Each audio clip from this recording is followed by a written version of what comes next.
আসসালামু আলাইকুম। আপনারা দেখছেন বিদেশ টিভি, সঙ্গে আছি আমি জয়ী হাসান।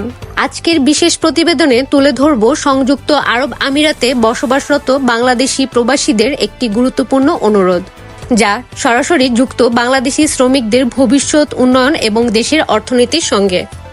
বর্তমানে আমিরাতে অবস্থানরত অনেক বাংলাদেশি প্রবাসী ভালো বেতনের চাকরি কিংবা আরও উন্নত সুযোগের প্রস্তাব পাচ্ছেন, কিন্তু ইনসাইড ভিসা ট্রান্সফারের সুযোগ না থাকায় তারা নতুন চাকরিতে যোগ দেওয়ার সুযোগ হারাচ্ছেন। অন্যান্য অনেক দেশের নাগরিকদের জন্য এই সুযোগ এখনো চালু থাকলেও বাংলাদেশিদের জন্য তা বন্ধ, ফলে ভিসা বদল করা তাদের জন্য কার্যত অসম্ভব হয়ে পড়েছে।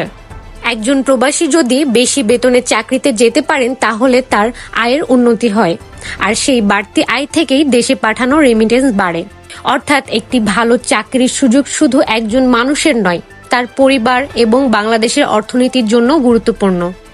বাংলাদেশি প্রবাসীরা বলেছেন, আমিরাত সরকার সবসময়ই প্রবাসীদের পাশে থেকেছেন, মানবিকতা ও উন্নয়নকে প্রাধান্য দিয়ে নীতি নির্ধারণ করেছেন। তাই তারা আশা করছেন এবার বিশেষ বিবেচনায় আবার চালু করা হবে ইনসাইড ভিসা ট্রান্সফারের সুবিধা। পরিশেষে বাংলাদেশি প্রবাসীদের পক্ষ থেকে আন্তরিক অনুরোধ, ভবিষ্যতের কথা ভেবে, দেশের উন্নয়নের কথা ভেবে যেন আবারও অভ্যন্তরীণ ভিসা ট্রান্সফার চালু করা হয়। বিদেশ টিভির পক্ষ থেকে এই ছিল আজকের প্রতিবেদন। এতক্ষণ সঙ্গে ছিলাম আমি জয়ী হাসান। বিদেশ টিভিতে আবার ফিরে আসবো প্রবাসীদের নতুন কোনো খবর নিয়ে। আল্লাহ হাফেজ।